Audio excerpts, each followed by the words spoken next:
In late 2022, it became international news when Japanese candy manufacturer Sakuma Seika, most famous for its Sakuma-style drops, hard candies sold in compact red tins, would be going out of business. The candies have come to be most associated with, and if you're outside of Japan, you likely know them for their appearance in the 1988 Studio Ghibli film, Grave of the Fireflies.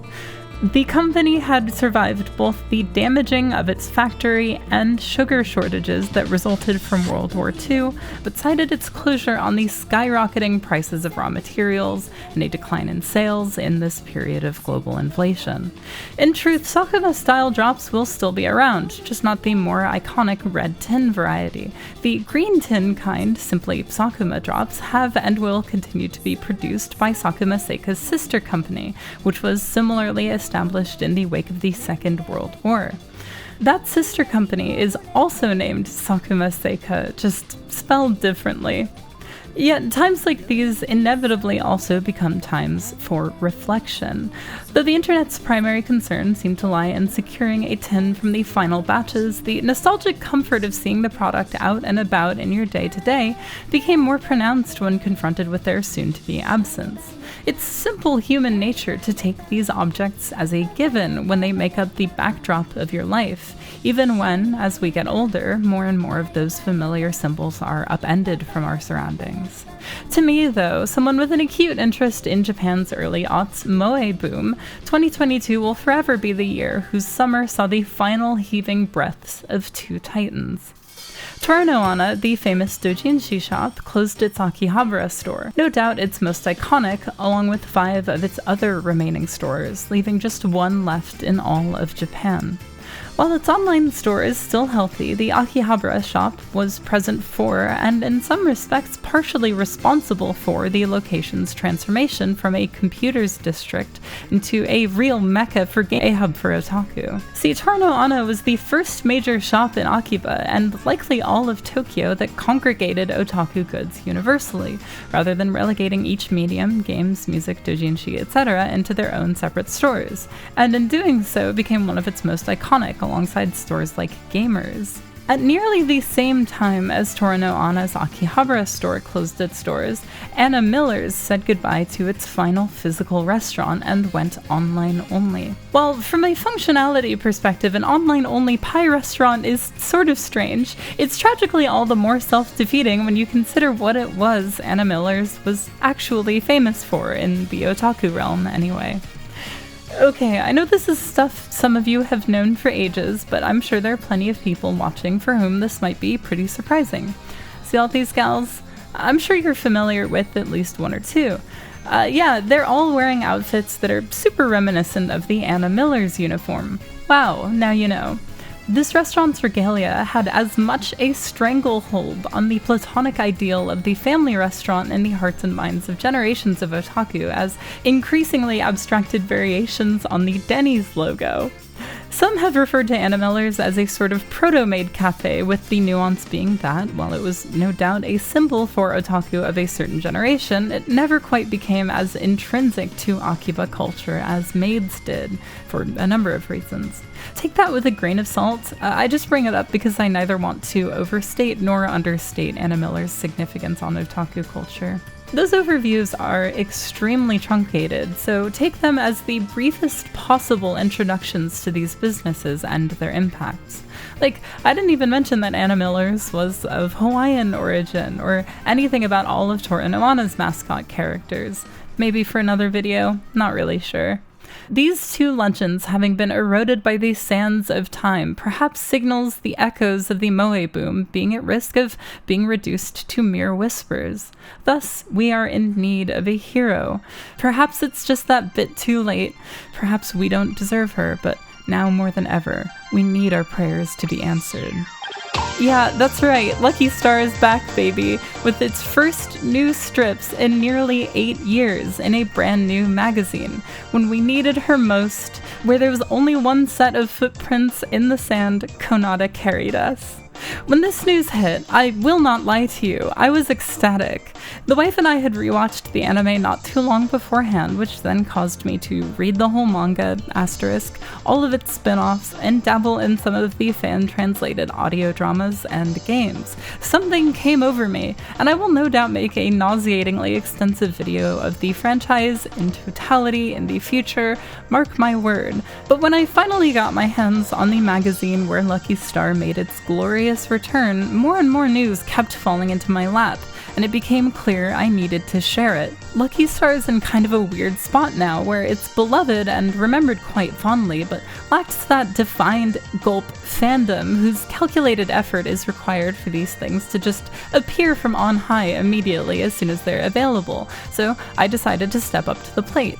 If you want an example of what I mean by this, and I swear I'm not trying to toot my own horn here, the Anime News Network article on this, which came out several days after I made a Twitter thread about this, sources a Japanese website that sources a tweet that was, there it is, that uses my photo. I wanted that information to spread, and clearly it has, and that's great.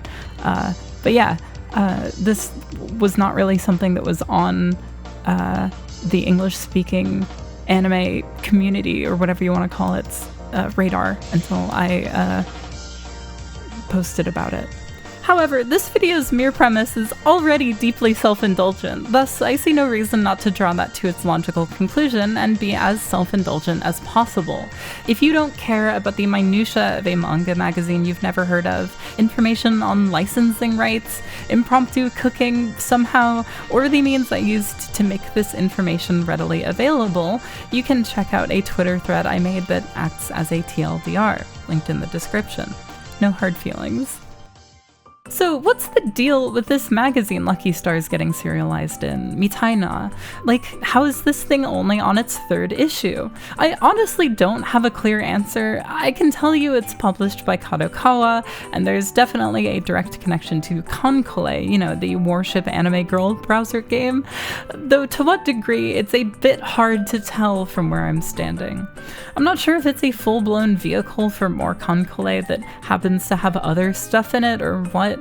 Mitaina's Twitter describes itself both as a various trial magazine and a strategic experiment magazine, neither of which are especially elucidating, although it does track with the magazine's contents. Mitaina lacks a singular theme, demographic, style, or much of any connective tissue, outside of, I guess, Konkole, kind of, which I think is pretty cool. To my understanding, most publications that issue demographics are online only. However, it also definitely makes the magazine a hard sell, especially at its 2,200 yen price tag, to anyone who isn't eager to give a bunch of variety manga a shot, or someone who's way too excited about a particular manga inside. If you're interested in getting your hands on it too, there's a link in the description to Kadokawa's store listing. It's not an affiliate link, and no, this isn't a seg into a sponsored section. How do you import it though, you may ask? Just use a proxy service. Do your research on whichever ones have the pricing model you like best. Given the work I do for videos, I wind up buying like 6 or 7 items at a time that are all really cheap on their own, but would be really expensive to ship in isolation, so I use one that lets you consolidate your orders. So what my wife and I do is we write down a bunch of stuff we want to buy, and once we have enough there and we have the money, we go in on one big consolidated order every few months. This is helpful because while the total shipping is going to look sort of steep, if you look at how many items you're importing, it's much closer to normal domestic shipping prices per order. I'm not going to name mine though, because I actively want you to do research and be an informed consumer. There are plenty of guides and subreddits and stuff that'll help you, and it seems like which one is considered the best kind of fluctuates. I also just don't even think mine is necessarily the best option. It's just what I'm used to, so it's what I use. Looking through this magazine, it really drives home what a perfect fit Lucky Star was in Comptique, its first home, with its heavy emphasis on the shoujo games. Incidentally, my local Kinokuniya sells Comptique in its magazine section, so I decided to buy the most recent issue they had to see where it was at these days. It's nothing too interesting or anything. There are less features on new games and stuff, and more of an emphasis on manga. Makes sense. I could see Lucky Star coming back there again too, were it not for the fact that Mitai Na is a biannual publication. Yeah, every 6 months, give or take. Sheesh. This, I'm fairly certain, is why Lucky Star is returning in this form. Comptique and Mitai Na are both Kadokawa publications, so we're clear. Author Yoshimitsu Kakami has talked quite a bit about the difficulties of writing a serialized manga, including in the interview he provided for this Mitai Na issue, so the slower pace this magazine provides will be a perfect fit. Lucky Star is also a good fit for Mitai Na because of its connection to Konkole. Back in the day, Lucky Star had a lot of collaborations with Konkole. There are figures based on those collaborations. I know I spoke about my concerns regarding Mitai Na's success earlier, but for this reason, I wouldn't say I'm too worried about the magazine getting canned outright or anything. Being such an infrequent publication with a lot of young mangaka, I imagine it's not especially expensive to maintain, with hopes that it may hook a successful series or otherwise be a vehicle to nab promising artists who have yet to hit their big break, in order to graduate them up into their more frequently operating magazines. That being said, I'm not too familiar with how business shakes out for these things, and in general the manga industry does not give commoners many opportunities to understand the inner workings therein, so take this with a grain of salt.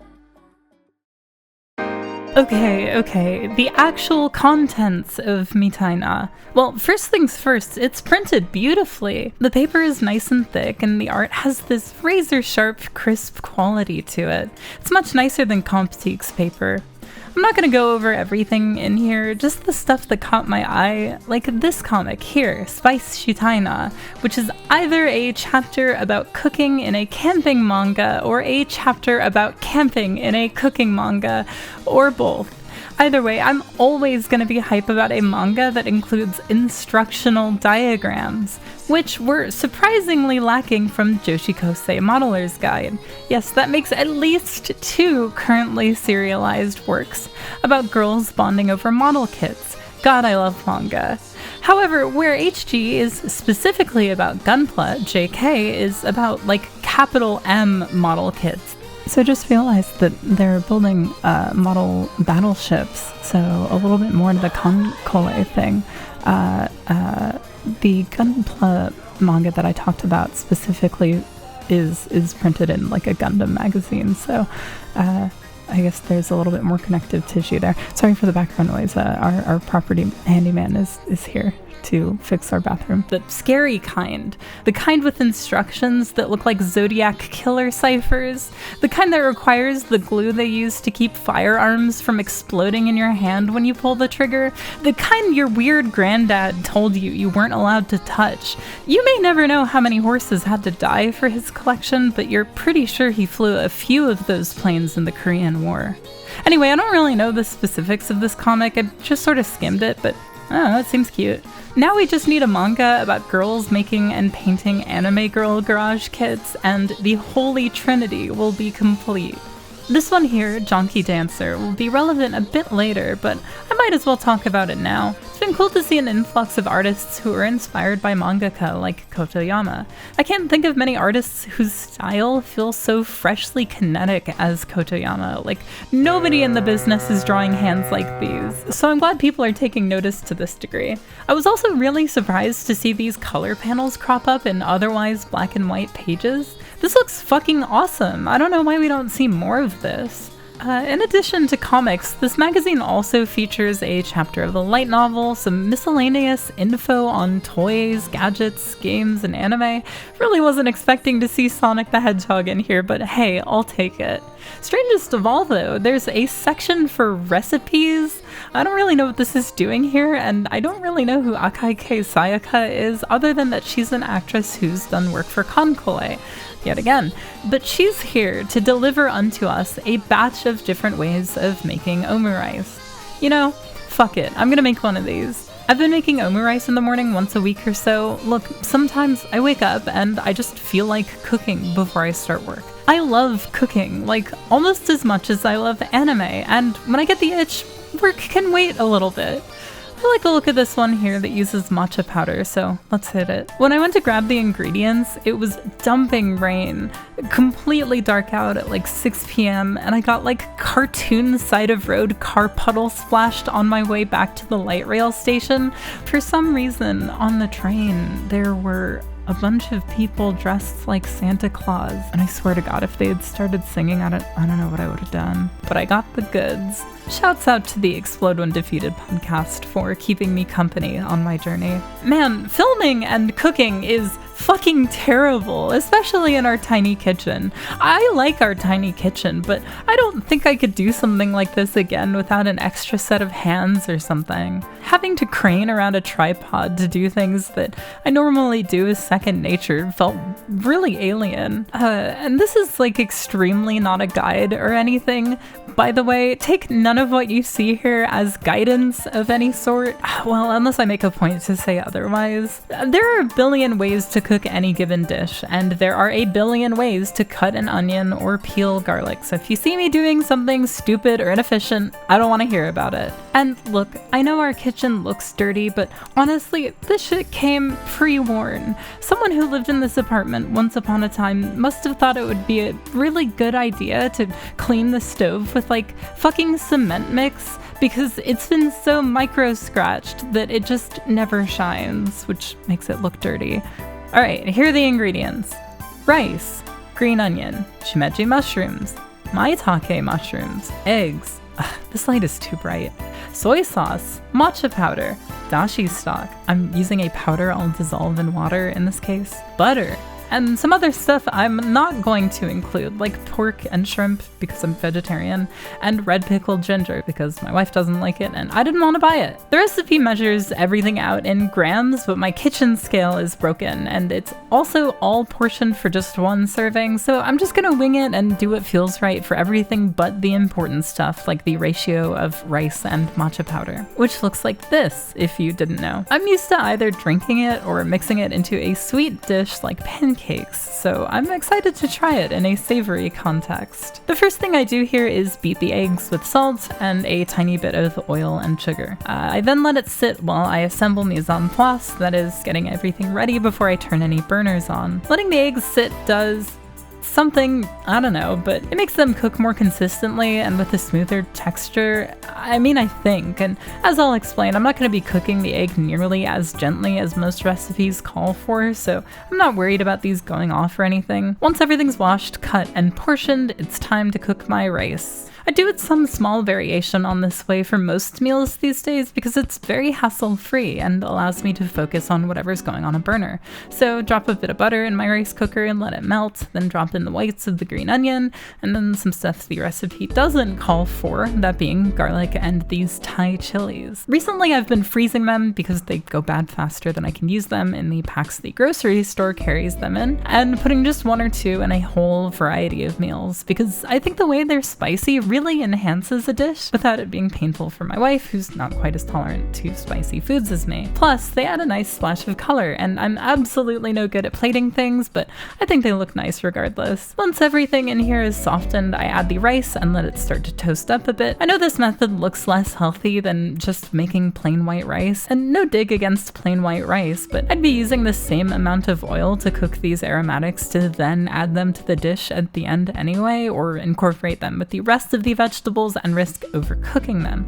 The mushrooms are going to be plenty flavorful on their own. I really recommend using your rice cooker in this way, especially if you're new to cooking. The rice cooker will automatically stop itself from getting hot enough to burn everything, but the biggest draw is probably for people living in dorms or in living situations where they don't get full reign over the kitchen. I lived in a bedroom at a place whose kitchen was being renovated for like half the time I lived there, and if I'd realized that it was like okay to use a rice cooker this way, honestly, just this with some soy sauce mixed in at the end would have made me feel like a queen, especially compared to some of the shit I was feeding myself at that time. So because I used a stock concentrate, I decided to use the resulting stock to cook the rice in. I definitely think I misread the label and used all of this for 2 cups when I should have just used half, but honestly, it's got such a mild flavor and aroma that I wasn't worried about it overpowering the dish, and spoiler alert,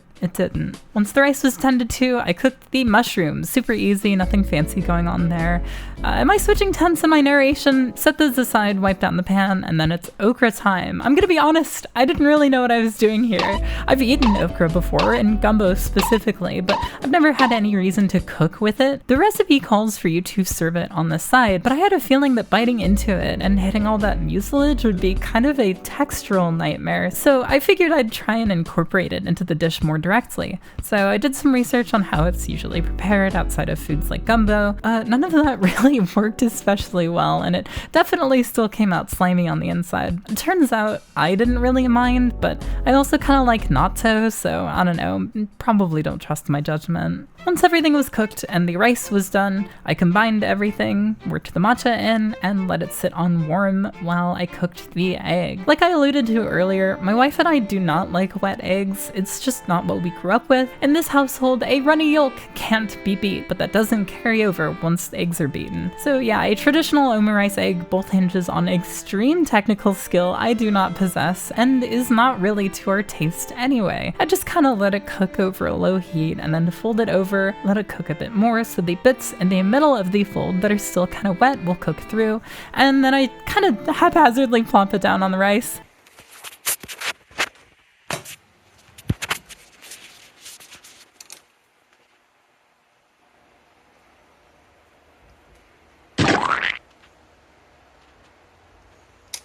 Wow, doesn't that look amazing? I completely fucking forgot to top it with the greens of the green onion, but fuck it, whatever. Okay, this is actually pretty great. I'm quite happy with the taste here, and so is my wife. We both agreed the matcha's subtle enough that it's probably not worth it given just how much matcha powder you need. The stuff's not exactly cheap, and might be hard to come by at all if you're not lucky enough to be somewhere with an Asian grocery nearby. Well, that was fun. You want to talk about Lucky Star? Yeah, me too.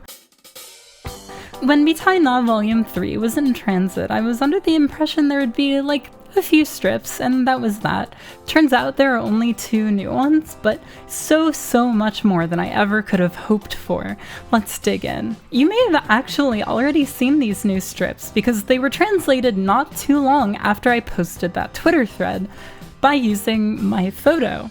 It makes me happy that anyone was so eager, but come on, reach out or something. Despite Lucky Star being relevant again, it's not 2007. We don't need to live like this anymore. Funnily enough though, someone, don't know who, someone who is not, I stress, not me and my wife, scanlated it proper. Although whoever did it couldn't figure out how to submit it to MangaDex, so if someone else who already knows how to do that is able to, it's actually not chapter 253 like the other uploaders listed. It's at least chapter 289, since there were 2 volumes that never got translated officially, or fully scanlated by fans. Although it might be more, because I'm not sure if there were strips that were never collected into a tankobon while it was still running in Comptique. Chapter 289 should be safe though. Oh, also the manga shouldn't be listed as on hiatus anymore. You can find a handy link to that mysterious new scanlation on my Twitter in the aforementioned thread. I finally bought a nice CCD scanner the other day. Look at how high resolution this thing can scan. Amazing! I seriously went through a gauntlet for this fucking thing because I needed access to a nice scanner in a pinch for this video. I thought I could use the scanner on my printer, but everything was coming out terribly whenever network errors didn't disrupt the whole process. Alyssa, yes. How many foids does it take to fucking scan a simple magazine? Let me ask you another question in response to your question, Hazel. Yeah, I'm listening. How many foids does it take to beat the scanner with hammers? So that required having to do a lot of last-minute learning about the different kinds of scanners. Well, now I know. Someone on Twitter then pointed me to the library, and look, I fucking love the public library. Did you know that most American public libraries have a robust system for borrowing ebooks and streaming movies, TV, and audiobooks? Yeah, no kidding. That was how I watched the first Whispering Corridors movie. Great film, by the way. But I gotta be honest, the library I went to let me down. The quality I was getting out of their scanner was worse than my home joint, so it was time to buy a big girl scanner. Off to Office Depot I went. Man, I don't even know when the last time I went to an Office Depot was. I think I was the only person in the entire building who wasn't working there under at least 65. Oh shit, I should have enlisted before I came over here. I'm exaggerating a bit, but honestly, it was a nice trip. A nice walk, nice time, nice scanner. This thing is legit amazing, and it is going to help with tons of videos I want to make, as well as more general archival efforts. So shouts out to my patrons for making that possible. Barring how surreal it is to be reading a chapter of Lucky Star made in 2022, it's right at home. Feels like no time has passed at all, like it never left. The art looks great too. I always liked seeing Yoshimizu's art style develop through Lucky Star's run, and it's clear, even in subtle ways, that that's still the case. It sort of speaks for itself though, and it's not like there's a ton here to go off, so let's move on to the rest. After that, we get a few pages detailing Lucky Star's cultural importance and legacy, and whoa, that's my job, eventually. Before that, a quick guide to catch people up on the Lucky Star timeline. Yes, that is a thing. Most people who have only seen the anime don't know this, and I can't blame them, but the main cast graduates high school, like, not even all that far into the manga's run, volume 6. That came as a pretty big surprise as I was reading through it myself. Next are some interviews with the seiyuu behind the main four. It's pretty standard stuff, nothing especially revealing or anything. They talk about how nostalgic it was, how fast time flies, how Lucky Star made for a fun challenge, and how kind and warm a person Yoshimizu Kagami is, which I thought was really sweet. Following those are character profiles, either for those who need a refresher or those who never knew the characters to begin with, which is just a crazy thought to me. After that, we have an interview with Yoshimizu Kagami, which is exciting because he's generally a very quiet guy. No Twitter account, no personal blog, I don't think. There aren't even too many interviews with him out there, I don't think. I welcome anybody who can find more to send me links to them. In this interview, he talks about dealing with, as I mentioned earlier, health problems and struggling to find ideas for the comic, but also his sense of optimism for the manga's return to Mitai Na. He also says he's currently playing a lot of Kankole, no surprise, and Uma Musume, Horse Girl Pog. By far the most exciting and surprising bit of information in here is that there's a fucking spin-off manga featuring Konata at age 31 that'll debut in the next Mitai Na, drawn by Hongo Haruki, the author of Donkey Dancer. I seriously cannot fucking wait for this. I was beaming for literal days after I learned this, and seeing so many other people in the replies to my tweet thread just as hyped for it made me really happy to see. It feels like the kind of premise only the fans will ever make good on, so seeing it in an official capacity, it makes my heart sing. It'll be a long wait from now till May when the 4th volume arrives, but I'll be waiting patiently. For those wondering, the age they settled on for Konata doesn't quite line up with either the manga or the anime. By the end of the anime, which started airing 15 years ago, she was 18, so she'd be 33. And if we took it by the manga, she would have been 19 or 20 when the hiatus started, which lasted for 8 years, so she'd be 28 at the oldest. Wait, I guess 31 is like the exact median age between those two. Oh wow, that's actually really clever. Okay, last bit of info. They might have mentioned this in the magazine, but I heard about it on Twitter. There is currently a Lucky Star exhibition going on at Kadokawa Musashino Museum in honor of the anime's 15th anniversary. I don't know if there's any footage of it, but here's a picture. Wish I could go, but what can you do? Maybe we'll have the means to plan a Japan trip someday. Oh, also, a life-sized statue of Tsukasa is in the works, so there's that. News of Lucky Star's return has and will no doubt continue to raise the question, who owns the rights outside of Japan? Well, back in the day, Bandai's Halcyon US manga distribution sector was in charge, and they put out the first 8 volumes before eating shit. Watch my America's Greatest Otaku video for more brief allusions to that, which tragically means the spin-off by the Nyoron guy where Kagami is inexplicably a piglet was caught in the crossfire, because Bandai was planning to put that out. I'm not sure if a translation was in progress, much less if any copies had been printed. Theoretical lost media heads, there's a breadcrumb trail for you. And despite Viz now owning the rights, they've never reprinted those comics. They're just available as ebooks. I think with the old Bandai translations, just with all the Bandai branding scrubbed from them. You know what this means, right? Of course you do. Apparently manga collecting has its own scary ecosystem I didn't know anything about because fuck you, man. $20 poop-stained Lucky Star Volume 1. Look, this has a fucking bite taken out of it, for Christ's sake. Who is gonna buy a book that's been someone else's lunch for double cover price? Viz, baby girl, do me a favor. Please reprint these. Maybe give them a new translation, if you can. The old one's a little spotty. Maybe even bring over the untranslated volumes. You could even do like gaudy 2-in-1 special editions to make some more money. I'm fine with that. I'll do whatever you want, Viz. Maybe let me write a foreword while you're at it. In a year or maybe more, it'll pay off big time when people stop calling me the Aken bitch or the Elfinly bitch and start calling me the bitch who made a 12-hour Lucky Star video nobody managed to watch all the way through. All up in my DMs if you ask, Viz. I'm dead serious.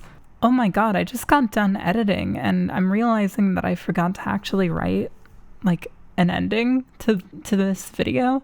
I guess I can chalk that up to the literal gas leak in our apartment right now.